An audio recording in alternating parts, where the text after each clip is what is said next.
In the far-off village of Arogundade, there lived a king named Obalola.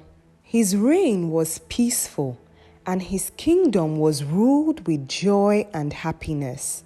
The villagers gathered riches and lived comfortably. The sun that shone over Arogundade was a reminder of the king's power and the love he has for his people. His wealth was as abundant as the lands he controlled. Yet, beneath it all, Obalola's heart was empty, filled with sadness of what his only son had become. He didn't know what had driven him to take from his people and the gods without remorse. As the years passed, the king grew older. His once vibrant energy started fading. One fateful day, as the king lay on his deathbed in his royal palace, he looked upon his son, Adetoye, the heir to the throne. Adetoye, tall and imposing, stood by his father's side, his face a mask of indifference.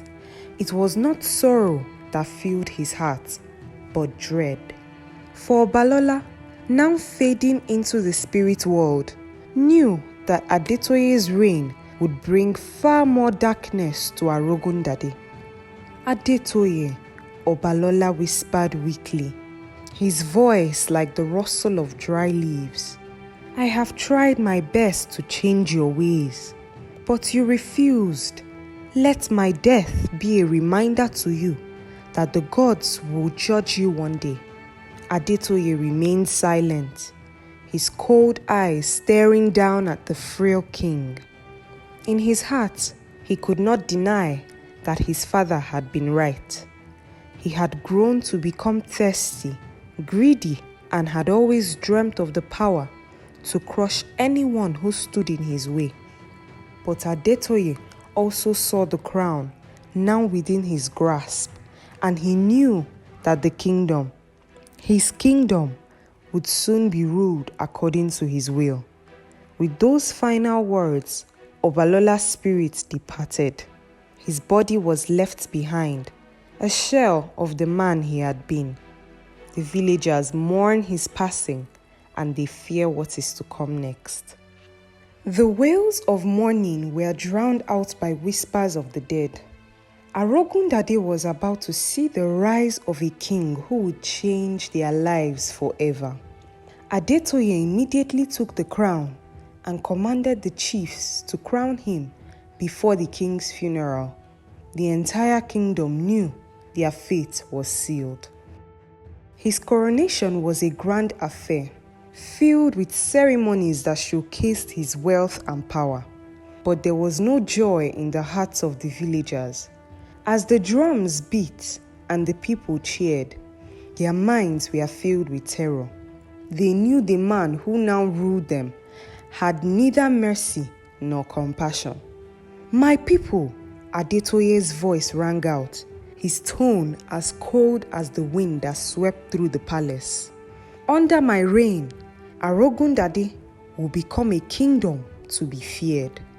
I will conquer any kingdom that dares me, and I will take all that is rightfully mine. Those who obey me will thrive, and those who defy me will pay the price. The people applauded forcefully.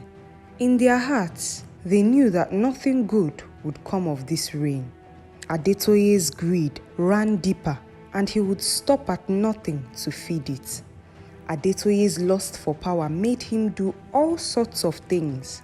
He married women for power and control. He took wives from powerful families, forcing them into marriage to strengthen his alliances. He did not care if they loved him, for his heart knew no love. His reputation as a conqueror grew, but so did the whispers of his cruelty.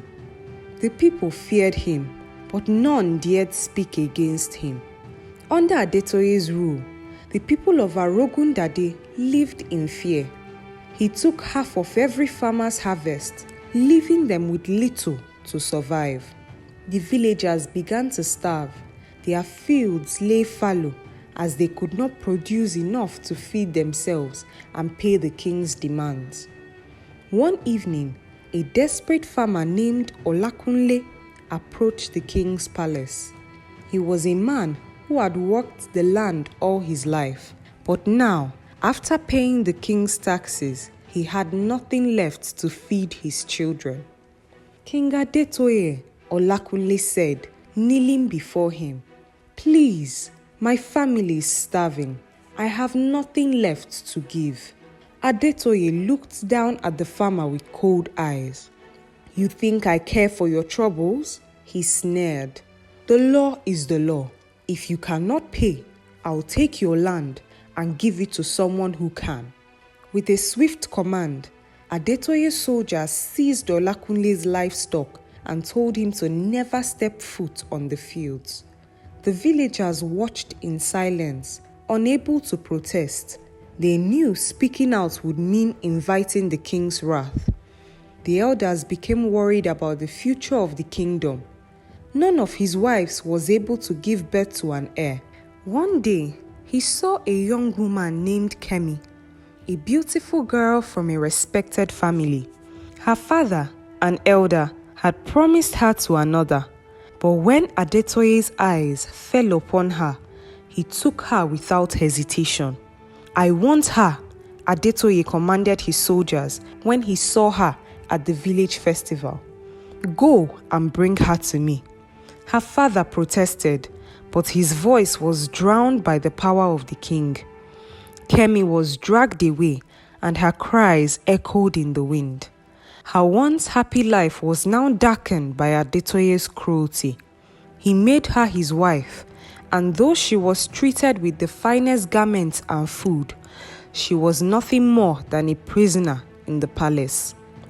Among all the women he forcefully married, he loved Kemi the most. 6 months later, Kemi got pregnant, and he brought worries to King Adetoye. He had used his manhood as a sacrifice in his bid to be powerful, and his native doctor had warned him that he will never be able to give birth to his own children. So this baffled him, and he was in a state of worry. He called for his native doctor, who told him that the child in Kemi's womb was a powerful one, and he needs to get rid of it if he doesn't want to die on his day of birth. Every trick was tried, but the child refused to leave Kemi's womb. So he ordered his guard to kill Kemi on her way back from the evening stroll. Adetoye's greed was not confined to Arogundade. His thirst for power extended beyond his borders to the neighboring kingdom of Ajibogun. King Adekami of Ajibogun, once a friend to Adetoye, had long been an ally, but Adetoye betrayed him, taking the spoils of war for himself after a successful raid on a neighboring kingdom, leaving Adekami with nothing. When Adekami confronted him, his voice was filled with fury. "You have stolen from me, Adetoye. We were allies, and you have dishonored me." Adetoye smiled, his eyes gleaming with pride. "I have no need for alliances, only power." But Adekami, though angry, forgave him. "I will let the gods deal with you, Adetoye, but I will never trust you again." The alliance was shattered, and Adetoye's reputation as a man who would do anything for power spread far and wide. Adetoye's greatest sin came on the eve of Princess Adesewa's wedding. The kingdom of Ajibogun was filled with joy as the princess was to marry Oluwaseyi, a prince from a distant land. The whole kingdom celebrated, but Adetoye, drunk on alcohol that night, saw the princess alone in her chambers while he was on his way back to his room. Led by greedy intentions, dark and violent, he violated her, leaving her broken and humiliated. The next morning, Adesewa's body was found hanging from a tree. She could not bear the shame, and in her despair, she chose death over the dishonor that Adetoye had inflicted upon her and her family. When Adekanmi learned of his daughter's death, he was filled with rage. Nobody suspected Adetoye, as he pretended to sympathize and console his friend. Adetoye, unrepentant, simply went back to his own village and continued his greedy lifestyle. 3 moons passed after Adeshewa's death, and strange things began to happen in Arogundade. The crops began to wither, and the village was plagued by a sense of foreboding. At night, villagers spoke of a figure seen walking in the forest, her face hidden beneath a veil of sorrow. Adetoye could not escape her. Her ghost appeared to him one night, standing at the foot of his bed. "Adetoye," she whispered, her voice filled with an ethereal fury. "You have 7 days to confess your sins, or you will face the consequences." Adetoye, filled with arrogance, dismissed her warning. "I am the king. I fear no ghosts." But Adesewa's curse had already taken root. As the days passed, Adetoye's mind began to unravel. Strange voices whispered to him in the night, and the image of Adeshewa's ghost haunted his every waking moment. He saw her in the shadows and heard her laughter in the wind. His sleep was plagued by nightmares, and the once proud king began to show signs of madness. One day, Adetoye ran naked into the forest, confessing what he had done, his mind broken by guilt and fear. The villagers, too afraid to approach, could only listen to his anguished cries. They knew that Adetoye's reign was ending. Adetoye was never seen again. Some say the gods took him, punishing him for his evil deeds. Others believe that he ran mad and died in the wilderness. Either way, the kingdom of Arogundade was free from his rule. The people rejoiced, but they did so with caution. They knew that power, when wielded by the wrong hands, could bring ruin even to the mightiest kingdom. And so they rebuilt their lives, but they never forgot the tale of King Adetoye, the tyrant who was brought low by his own greed and cruelty. Years later, the elders of Arogundade would gather by the fire to tell the tale of King Adetoye. They would speak of the curse that had claimed him and of the price that was paid for his greed. And they would remind the younger generations that no king, no matter how powerful, could escape the justice of the gods. And so, the people of Arogundade lived in peace once again, but the shadow of Adetoye's reign would never be forgotten. If you enjoyed this story, please click the thumbs up button. And if you'd like to hear more stories like this, click the subscribe button or you won't hear my voice again. I'll catch you in the next episode with more tales from folklore.